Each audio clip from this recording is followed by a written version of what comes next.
Hi friends, ಎಲ್ಲರಿಗೂ ನಮಸ್ಕಾರ. Sunday big boss ಎಲ್ಲರೂ ನೋಡಿರ್ತೀರ. ಏನೇ ಆದರೂ ಗಿಲ್ಲಿ ಹೀರೋನೇ, ಕಾವ್ಯ ಹೀರೋಯಿನ್ನೇ. ಎಷ್ಟೇ ಜನ ಹುರ್ಕೊಂಡ್ರು, ಏನೇ ಕಮೆಂಟ್ ಮಾಡಿಕೊಂಡ್ರು, ಏನು ಮಾಡಿದ್ರು ಅವರೇ ಹೀರೋ, ಅವರೇ ಹೀರೋಯಿನ್ನು, ಅಶ್ವಿನಿನೇ ವಿಲನ್ನು. ಅದರಲ್ಲಿ ಇನ್ನು ಮಿಗ್ದವರೆಲ್ಲ ಕ್ಯಾರೆಕ್ಟರ್ ಆರ್ಟಿಸ್ಟ್ ಥರ ಫಸ್ಟಿಂದನೂ ಹಂಗೆ ನಡೀತಾನೇ ಇದೆ. ಬಟ್ ಮಧ್ಯೆ ಸ್ವಲ್ಪ ಫಿಲಿಮ್ ಥರ ಕೆಳಗಡೆ ಹೋಗೋದು, ಮೇಲೆ ಬರೋದು, ಮಿಡ್ಲಾಗಿರೋದು ಹಿಂಗೆ ಆಗ್ತಾನೆ ಇದೆ. ಬಟ್ ಹೀರೋ ಮಾತ್ರ ಫುಲ್ಲು ಫಾರ್ಮಲ್ಲೇ ಇದ್ದಾನೆ. ಆಮೇಲೆ ಒಂದೊಂದು ದಿವಸ ಆಕ್ಷನ್ ಇರುತ್ತೆ, ಒಂದು ದಿವಸ ಕಾಮಿಡಿ ಇರುತ್ತೆ. ಎಲ್ಲ ಒಂಥರ ಬಿಗ್ ಬಾಸ್ ಒಂಥರ ಮೂವಿ ಇದ್ದಂಗೆ. ನೋಡಿ, ಅಶ್ವಿನಿ ಮೇಡಮು ಚೇಂಜ್ ಆಗಿದ್ದೀನಿ ಅಂತ ಹೇಳ್ತಾರೆ. ಒಂದು 2 ವಾರ ಸೈಲೆಂಟಾಗಿ ಹಂಗಿದ್ರು. ಮತ್ತು ಫುಲ್ಲು ಒರಿಜಿನಲ್ಲು ಪ್ರೋ, ಬೈಗುಳದಲ್ಲಿ ಪ್ರೋ.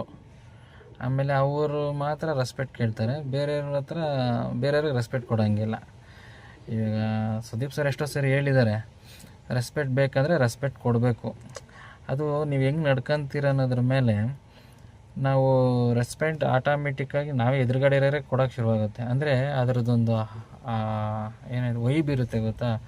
ಇವರು ರೆಸ್ಪೆಕ್ಟ್ ಕೊಡಬೇಕಪ್ಪ ಅಂತ ಹೇಳ್ಬಿಟ್ಟು ಅವ್ರು ಕಂಡ್ರೆ ಆಗಲಿಲ್ಲ ಅಂದರೂ ಕೂಡ ರೆಸ್ಪೆಕ್ಟ್ ಕೊಡ್ತಾರೆ. ಅಂದರೆ ಆ ನಡ್ಕೊಳ್ಳೋ ರೀತಿಯಲ್ಲಿ ನಾವು ಯಾವ ಥರ ಕನೆಕ್ಟ್ ಆಗ್ತೀವಿ ಅನ್ನೋದ್ರ ಮೇಲೆ ಇರುತ್ತೆ.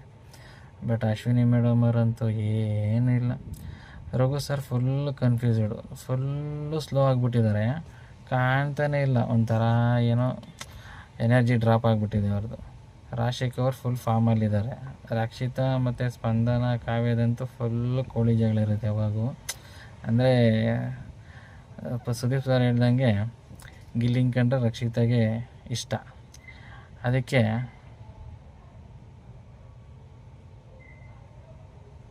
ಅದಕ್ಕೆ ಅವರು ಕಾವ್ಯಂಗೆ ಕಂಡ್ರೆ ಹುರ್ಕೊಂತ ಇರ್ತಾರೆ ಅಷ್ಟೇ. ಅದು ಬಿಟ್ಟು ಬೇರೆ ಏನೂ ರೀಸನ್ ಕೊಡೋಕ್ಕಾಗ್ತಾಯಿಲ್ಲ. ಆಮೇಲೆ ಗಿಲ್ಲಿ ಹೇಳಿದ್ದಾನೆ, ನಾವು ಅದೇನನ್ನು ಹೇಳಿದರೆ ನಾನು ನಾಮಿನೇಟ್ ಮಾಡ್ತಿದ್ದೆ ಅಂತ. ಬಟ್ ಇವ್ರು ಯಾರೂ ಹೇಳಲಿಲ್ಲ. ಬಟ್ ಅದಕ್ಕೆ ಅದೇನಾಗೋಯ್ತು ಅಂದರೆ ಒಂಥರ ಆಗೋಯ್ತು. ಇತ್ತ ನೆಗೆಟಿವ್ ಆಯಿತು, ಇತ್ತ ಪಾಸಿಟಿವ್ ಆಯಿತು. ಸುದೀಪ್ ಸರ್ ಕೇಳಿದ್ರು, ಅವ್ರೇನು ಹೇಳೋಣ, ಅವ್ನು ಯಾಕೆ ಬೇರೆ ಹೆಂಗಿದ್ರು ಹೇಳ್ತಾರೆ, ನಾನು ಹೇಳೋ ಅವಶ್ಯಕತೆ ಏನಿದೆ? ನಾನು ಹೇಳಿ ಯಾಕೆ ಜಗಣ ಮುಂದೆ ಕೆಟ್ಟವನಾಗಲಿ? ನೋಡ್ದ ಹಿಂಗೆ ಹಂಗೆ ಮಾಡ್ದ ಅಂತಾರೆ. ಅದಕ್ಕೆ ಅವ್ನಿಗೆ ಗೊತ್ತು ಯಾರ ಹತ್ರ ಏನು ಹೇಳಿಸ್ಬೇಕು. ಮನೆಯವ್ರ ಹತ್ರನೇ ಹೇಳಿಸ್ತಾನೆ, ಮನೆಯವರೇ ಹೇಳ್ತಿರ್ತಾರೆ.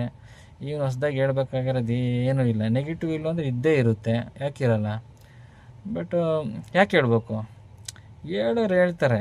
ನಾನೇ ಹೇಳ್ಬೇಕಂತೇನಿಲ್ವಾ? ನಾಮಿನೇಟ್ ಮಾಡ್ಬೇಕಾದ್ರೆ ಅವನೇ ಮಾಡಬೇಕಾ?